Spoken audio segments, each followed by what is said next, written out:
Hi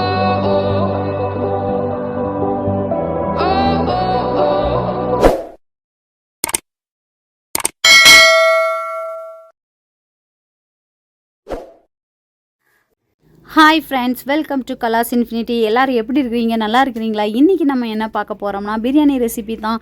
என்ன பிரியாணினா mushroom வச்சு மஷ்ரூம் பிரியாணி தான். அதை எப்படி பண்ணலாங்கிறத பார்க்கலாம் வாங்க. நான் எப்படி பண்ண போகிறேங்கிறத பார்க்கலாம். அதுக்கு முன்னாடி நம்மளோட சேனலை ப்ளீஸ் லைக் பண்ணுங்கள், ஷேர் பண்ணுங்கள், கமெண்ட் பண்ணுங்கள், மறக்காமல் சப்ஸ்கிரைப் பண்ணுங்கள். பக்கத்தில் இருக்க பெல் ஐக்கானே கிளிக் பண்ணிக்கோங்க. வாங்க வாங்க வாங்க நம்ம இப்போ வீடியோக்குள்ளே போயிடலாம். மஷ்ரூம் பிரியாணிக்கு தேவையான பிரியாணி பவுடர் வந்து நம்ம ரெடி பண்ணிடலாம். ஃபஸ்ட்டு அது என்னலான்னு பார்த்துடலாம். ஃபஸ்ட்டு பிரியாணி இலை, சீரகம், மராத்தி மூக்கு, ஜாதிபத்திரி, லவங்கம், ஏலக்காய், அனாச்சிப்பூ, கஸ்தூரி மெத்தி, கல்பாசி, ஜாதிக்காய், பெருஞ்சீரகம், பட்டை, இதெல்லாம் தான் நம்ம வந்து சேர்த்துக்க போகிறோம். ஜாதிக்காய் வந்து கொஞ்சம் ஒரு சின்ன பீஸாக தான் போட்டுக்கணும். இந்த கல்பாசி வந்து கண்டிப்பாக சேர்த்துக்கிட்டால் ரொம்ப ஸ்மெல் சூப்பராக இருக்கும். இந்த மாதிரி பவுடராக அரைச்சி எடுத்து வச்சுக்கலாம். வறுக்க தேவையில்லை, நம்ம உடனே செய்கிறதுனால வறுக்க தேவையில்லை.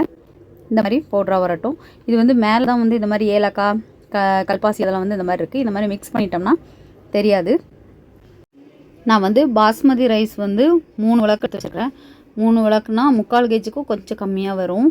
அந்த மாதிரி எடுத்து வச்சுருக்கிறேன். 1/2 hour ஊறட்டும். ஃபஸ்ட்லேயே ஆனால் எடுத்து வச்சுட்டேன், ஊறிட்டுருக்கட்டும். அதுக்கு வந்து நான் வந்து 1 பேக்கு தான் மஷ்ரூம் எடுத்துருக்கிறேன். பட்டன் மஷ்ரூம் எடுத்துருக்கிறேன். இதை வந்து இப்போ நம்ம வந்து ஃபஸ்ட்டு நல்லா க்ளீன் பண்ணிக்கலாம். இது வந்து மேலே வந்து அழுக்காக இருக்குதுல்ல, அதை க்ளீன் பண்ணிக்கலாம். இப்போ பாருங்கள், ஒரு 2 மஷ்ரூம் சேர்ந்தா மாதிரி கிடச்சிருக்கு பாருங்கள், சூப்பராக இருக்குது. இது வந்து ரொம்ப பெரிய மஷ்ரூம் கிடையாது, பட்டன் மஷ்ரூம்ங்கிறதுனால வந்து அழகாக க்யூட்டாக குட்டியாகவே இருக்குது. இந்த மேலே இருக்கிறத அழுக்காக இருக்கிறத வந்து நான் இப்படி இந்த மாதிரி உரிச்சிக்கிறேன். நெயில்ட்டையும் உரிச்சிக்கலாம், இந்த மாதிரி நைஃப்ட்டும் உரிச்சிட்டு இந்த மாதிரி அந்த ஸ்டெம்ப் இருக்கிறத வந்து கொஞ்சமாக இப்படி கட் பண்ணிவிட்டு நம்ம வந்து இப்படி கிராஸாக கட் பண்ணிடலாம். கட் பண்ணிட்டோம்னா பாருங்கள், சூப்பராக இருக்குது. ஒரு சில மஷ்ரூம் வந்து இந்த தண்டு மாதிரி இருக்குல்ல, அதுக்கிட்ட வந்து பிளாக்காக தெரியும். உள்ளே சுற்றி உள்ளே இருக்கிற அந்த பிளாக் வந்து தெரியும். அந்த மாதிரி இருக்கிறதுனா வந்து கொஞ்சம் பெருசாகிடுச்சு அப்படின்னு அர்த்தம். அது வாங்குறதோட இந்த மாதிரி ஃபுல்லாக க்ளோஸ் ஆகிட்டு அந்த உள்ளே இருக்க பிளாக் வந்து தெரியாமல் அந்த தண்டு மட்டும் வெளியில் தெரிகிற மாதிரி இருக்கிறது வாங்கினா தான் பெஸ்ட்டு. அதுதான் நல்லாயிருக்கும். அந்த பிளாக் தெரியுது வந்து கொஞ்சம் என்னதான் இருந்தாலும் இன்னும் கொஞ்சம் நல்லா ரொம்ப நாள் ஆகிடுச்சு அப்படின்னு அர்த்தம். அதனால் இந்த மாதிரி சைஸ் இருக்கிற மாதிரியே பார்த்து வாங்கிக்கோங்க. இப்போ நான் 2 வாட்டி வந்து தண்ணிலையும் க்ளீன் பண்ணி எடுத்து வச்சுட்டேன். இப்போ குக்கரில் வந்து நான் நெய்யும் தேங்காய் எண்ணெயும் கொஞ்சம் விட்டுருக்குறேன். அதில் சோம்பு, பட்டை, லவங்கம், அன்னாச்சிப்பூ, ஏலக்காய், இது பிரியாணி இலை, எல்லா ஸ்பைசஸுமே நம்ம போட்டுக்கலாம். சோம்புலேருந்து எல்லாமே போட்டுக்கலாம். போட்டுட்டு அதில் வந்து 2 மீடியம் சைஸ் பெரிய வெங்காயம் வந்து நான் அந்த மாதிரி ஸ்லைஸ் மாதிரி கட் பண்ணி அதையும் நான் சேர்த்துருக்குறேன். சேர்த்து நல்லா வந்து கிளறிடலாம். இதில் வந்து கல்பாசியும் சேர்த்துக்கலாம். ஸ்பைசஸ் கூட சேர்த்துட்டு ஆனியன்லாம் இந்த மாதிரி ஸ்லைசஸ் மாதிரி சேர்த்துட்டு 3 பச்சை மிளகாய் வந்து நீளமாக இந்த மாதிரி கட் பண்ணி போட்டிருக்கேன். இஞ்சி பூண்டு பேஸ்ட்டும் வந்து ஒரு 3 ஸ்பூன் போட்டிருக்கிறேன். போட்டு நல்லா எண்ணெயிலே வந்து நல்லா பச்சை வாசனை போகிற அளவுக்கு இஞ்சி பூண்டு பேஸ்ட்டை நல்லா இந்த மாதிரி வதக்கி எடுத்துக்கணும். எடுத்துகிட்டு அங்கே பாருங்கள், எண்ணெய்லாம் பிரிஞ்சு வந்துருச்சு நல்லா. இதுதான் நல்லா வந்து ஒரு கரெக்டு ஸ்டேஜ். இதில் வந்து கொத்தமல்லி இலையும் நான் வந்து சேர்த்துக்கிறேன். வெங்காயம் வந்து இந்த மாதிரி கோல்டன் கலரில் நல்லா கிளாஸ் மாதிரி வரணும். கோல்டனுங்கும் போது ரொம்ப ப்ரௌனிஷாக வரக்கூடாது. இந்த மாதிரி கிளாஸ் மாதிரி இருக்கணும். இந்த ஸ்டேஜ் தான் கரெக்டு. இந்த மாதிரி ஆனியனையும் வந்து நல்லா ஸ்லைஸ் மாதிரி கட் பண்ணால் அதுவும் ஒரு அழகாக இருக்கும். அதனால் இந்த மாதிரி கட் பண்ணிக்கோங்க.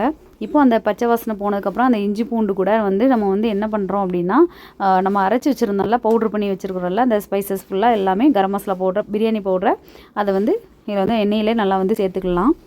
சேர்த்துட்டு அதையுமே நல்லா கிளறி விட்டுறலாம். பச்சை வாசனை போனதுக்கப்புறம் அதேமாதிரி மீடியம் சைஸ் 2 தக்காளி எடுத்து வச்சுருந்தேன். அதையும் இந்த மாதிரி ரொம்ப குட்டி குட்டியாக வேண்டாம், ரொம்ப பெருசாக வேண்டாம், மீடியமாக இந்த மாதிரி கட் பண்ணி சேர்த்துக்கலாம். சேர்த்துட்டு அதுக்கும் கொஞ்சமாக வேகிறதுக்கு வேணால் உப்பு போட்டுட்டு கூட நம்ம வந்து நல்லா மூடி போட்டுடலாம். தக்காளி சீக்கிரமாக வெந்துடும். வேகட்டும் இப்போ கொஞ்சம். இப்போ வந்து அது கூட வந்து இப்போ மஞ்சள் தூள், வெறும் மிளகாத்தூள் தான் நான் கொஞ்சம் சேர்த்துருக்கேன். அடுத்து 1 ஸ்பூன் வந்து நான் வந்து காஷ்மீரிக் மிளகாத்தூளும் சேர்த்துருக்குறேன். அப்புறம் தனியா பவுட்ரு வந்து கொஞ்சம் சேர்த்துருந்தேன். அவ்வளோதான், ரொம்ப கம்மியாகவே தான் எல்லாமே சேர்த்துருக்குறேன். இப்போ வந்து நல்லா மிக்ஸ் பண்ணி விட்டுறணும். அந்த ஆயிலே வந்து ஆயில் ப்ளஸ் நம்ம வந்து கீயும் போட்டுருக்கோம்ல, அதில் வந்து நல்லா மிக்ஸ் பண்ணிடணும். பாருங்கள், இப்போ தான் வந்து நான் வந்து காஷ்மீரிக் மிளகா பவுட்ரு சேர்த்துருக்குறேன். கொஞ்சம் கலரிங் தான், இல்லைனாலும் நோ ப்ராப்ளம். இருந்தால் போட்டுக்கலாம், இல்லைன்னா விட்டுறலாம். இப்போ பாருங்கள் நல்லா வந்து மிக்ஸ் ஆகிடுச்சு.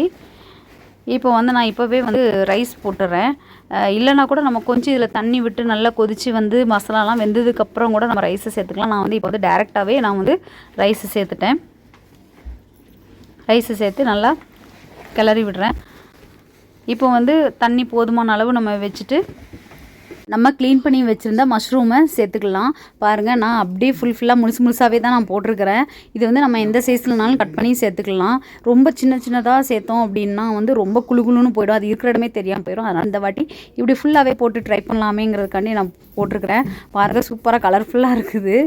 நல்லா இங்கே பாருங்கள் ஒயிட் கலரில் ஏதோ எக்கு மிதக்கிற மாதிரி இருக்குது சூப்பராக. இப்போ வந்து அதுக்கு தேவையான அளவு உப்பு சேர்த்துக்கிட்டேன். புதினா சேர்த்துக்கிறேன் கொஞ்சம், சேர்த்துட்டு கிளறி விட்டுக்கலாம். கிளறி விட்டு உப்பு எல்லாமே கரெக்டாகவே இப்போவே நல்லா வந்து செக் பண்ணிடலாம். ஃபஸ்ட்டு செக் பண்ணிடலாம். இந்த பாருங்கள் இப்போ கொதித்த உடனே ஒரு வாட்டி கண்டிப்பாக உப்பு வந்து செக் பண்ணிடுங்க. செக் பண்ணிவிட்டு கரெக்டாக இருக்கான்னு பார்த்துக்கோங்க. இல்லைனா அதுக்கப்புறம்னா நம்ம போட்டால் கரெக்டாக கிளறதுக்கெலாம் முடியாது, கஷ்டம். பாருங்கள் சூப்பராக கலர்ஃபுல்லாக இருந்துச்சு. நான் தண்ணியோட அளவுலாம் நான் வைக்கல. நான் இது வந்து நான் பாட்டுக்கு ஊற்றி இப்படி தான் செய்கிறது, கரெக்டாகவே வந்துடும். இப்போ வந்து லெமன் ஜூஸ் விட்டுக்கிறேன். நான் தயிர்லாம் எதுவுமே விடலை. சிம்பிளாக டக்குன்னு அன்றைக்கி நைட்டு வந்து எங்களுக்கு டின்னர் வந்து இதுதான். சடனாக இப்போ உடனே போய் மஷ்ரூம் வாங்கிட்டு வந்துட்டு உடனே செஞ்ச ஏதாச்சும் சாப்பிடும் போல் இருந்துச்சு. சூப்பராக ரெடி ஆகிடுச்சு பாருங்கள். இப்போவோ கொஞ்சம் புதினா இலை போட்டுக்கிறேன். நான் புதினாலாம் அரைச்சி கூட ஊற்றி பண்ணலாம். அது இன்னொரு பிரியாணிக்கு அது வந்து வேறு மாதிரி டேஸ்ட் கொடுக்கும், கலரும் வேறு மாதிரி வரும். அப்போ பார்த்துக்கலாம். இப்போது கொஞ்சம் நெய் விட்டுக்கலாம். ஏன்னா இது வந்து நம்ம வீட்டிலே பால் எடுத்து வச்சுட்டு நான் வீட்டிலே ரெடி பண்ண நெய் வந்து இது எடுத்து கொஞ்சம் விட்டுக்கிறேன். இப்போ நான் வந்து குக்கர் வந்து விசில் போட விடுறதுல வந்து இது வந்து நான் குக்கர்லேயே வந்து தம் தான் வைக்க போகிறேன். அதனால் வந்து இப்போ வந்து நெய் விட்டுறலாம். நெய் விட்டுட்டால் கொஞ்சம் நல்லா உதிரியாக வரும், நல்லா ஸ்மெல்லும் சூப்பராக இருக்கும். அதனால் இப்போ கொஞ்சம் நெய் விட்டுருக்குறேன்.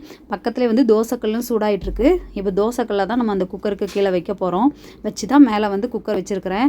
பாருங்கள் இப்போ வந்து ஹையில் தான் நான் வச்சுருக்கிறேன். கேஸ் வந்து வச்சுட்டு அது நல்லா கொஞ்சம் கொதித்தோடனே அதுக்கப்புறமா வந்து சும்மா தான் நான் அந்த பாருங்கள் எவ்வளோ தான் நான் வந்து கேஸ்கெட் போட்டிருக்கேன். ஆனால் கேஸ்கெட் போட்டுட்டு லாக்லாம் பண்ணல, அப்படி தான் சும்மா தான் அப்படி வைக்கிறேன், அவ்வளோதான். இந்த மாதிரி வச்சுட்டு மேலே வந்து விசிலும் வச்சிடலாம். வெயிட் போட்டுட்டோன்னா அவ்வளோதான். வேறு லாக்லாம் பண்ணக்கூடாது, எதுவுமே பண்ணக்கூடாது. பாருங்கள் ஓப்பன் பண்ணியே காட்டுறேன் பாருங்கள். சும்மா அப்படியே தான் இருக்கட்டும். நல்லா சூடாகி நல்லா கொதித்து நம்ம கொஞ்சம் தண்ணியெல்லாம் நம்ம வற்றி வரும்போது தான் நம்ம வந்து கொஞ்சம் மீடியமாக கம்மி பண்ணி வச்சுக்கலாம். ஏன்னா தோசைக்கல் சும்மா வெறுங்கல்லுங்கிறதுனால ரொம்ப ஒரு மாதிரி கப்பகப்பன்னு ஆகிடும். வீடே ரொம்ப வேக்காடான மாதிரி ஆகிடும். ஒரு மாதிரி ஸ்மெல்லும் அந்த தோசைக்கல்லோட ஸ்மெல்லாம் வந்துகிட்டே இருக்கும். இப்போ பாருங்கள் தண்ணி நல்லா வற்றிட்டு இருந்துச்சு, கொஞ்சம் பாதிக்கு வற்றிருச்சு. இப்போ திரும்பவும் ஒரு கிளறிட்டு திரும்பவும் ஃபுல்லாக நல்லா க்ளோஸ் பண்ணி நல்லா இது பண்ணி வச்சுட்டு மூடி வச்சுருக்கிறேன். கவாப்பும் பக்கத்தில் ரெடி ஆகிட்டுருக்குது. இப்போ பாருங்கள் சூப்பராக தண்ணியெல்லாம் வற்றிட்டு செம்மையாக ரெடி ஆகிடுச்சு. இதுதான் கரெக்டு ஸ்டேஜு. இப்போ இந்த ஸ்டேஜில் வந்து நம்ம வந்து கீ கூட விட்டுக்கலாம். விட்டுட்டு கூட அப்படியே கொஞ்சம் ஒரு 5 மினிட்ஸ் அப்படியே மூடி வச்சுட்டு எடுத்தோம்னா நெய்யோட ஸ்மெல்லு சூப்பராக வரும். ஆனால் பட் நான் நெய் விடலை, ரொம்ப ஜாஸ்தி நெய் எண்ணெய்லாம் வேண்டாங்கிறதுனால நான் விடலை. இப்போ இதில் வந்து நம்ம நெய் கூட அப்படியே விட்டுட்டு கிளறாமல் அப்படியே மூடி வச்சிட்டோம்னா கொஞ்சம் நெய்யோட வாசனை சூப்பராக இருக்கும். இப்போ கொத்தமல்லி இலை மட்டும்தான் லைட்டாக தூவி விட்டுருக்குறேன். இப்போ பிரியாணி வாங்க எப்படி வந்திருக்குன்னு பார்க்கலாம். பாருங்கள் சூப்பராக ரெடி ஆயிடுச்சு நம்மளோட பிரியாணி. நான் வந்து இதில் வந்து கவாப்பும் பண்ணியிருந்தேன், ஆச்சி சிக்கன் குழம்பு பவுட்ரு போட்டு சிக்கன் கிரேவியும் பண்ணியிருந்தேன். சிக்கன் கிரேவி ஆச்சி சிக்கன் மசாலா போட்டு எப்படி கிரேவி பண்ணுறதுங்கிறதும் நெக்ஸ்ட் வீடியோவில் நான் போடுறேன். பாருங்கள் சூப்பராக வந்திருக்கு பாருங்கள். தண்ணியே எதுவுமே இல்லை, நான் எதுவுமே பண்ணல, அப்படி தான் நான் வந்து தம் கட்டுறது. பிரியாணினாலே அந்த மாதிரி தான் நான் தம் கட்டுவேன். மேலே தண்ணிலாம் வச்சு அந்த மாதிரிலாம் பண்ணுறதில்ல. குக்கர்லனா இப்படி தான் பண்ணுறது. நான் வந்து சூப்பராக வந்திருக்கு. மஷ்ரூம் பாருங்களேன் அப்படியே உருண்டை உண்டையாக அப்படி அப்படியே இருக்குது. கொஞ்சம் கூட இதாகவே கரைஞ்சி போகலை, அப்படியே இருக்குது, நல்லாவே இருக்குது. அதுலேயே கூட கொஞ்சம் சைஸ் நம்ம போட்டதுலேருந்து கொஞ்சம் ஸ்பாஞ்சு மாதிரி வந்திருக்க தான் செய்யுது. ஆனால் இருந்தாலும் அந்தளவுக்கு கரையலை. நம்ம இதே வந்து ரொம்ப 4 பீஸாக அப்படி கட் பண்ணிட்டோன்னா ரொம்ப கரைஞ்சி போயிருக்கும்.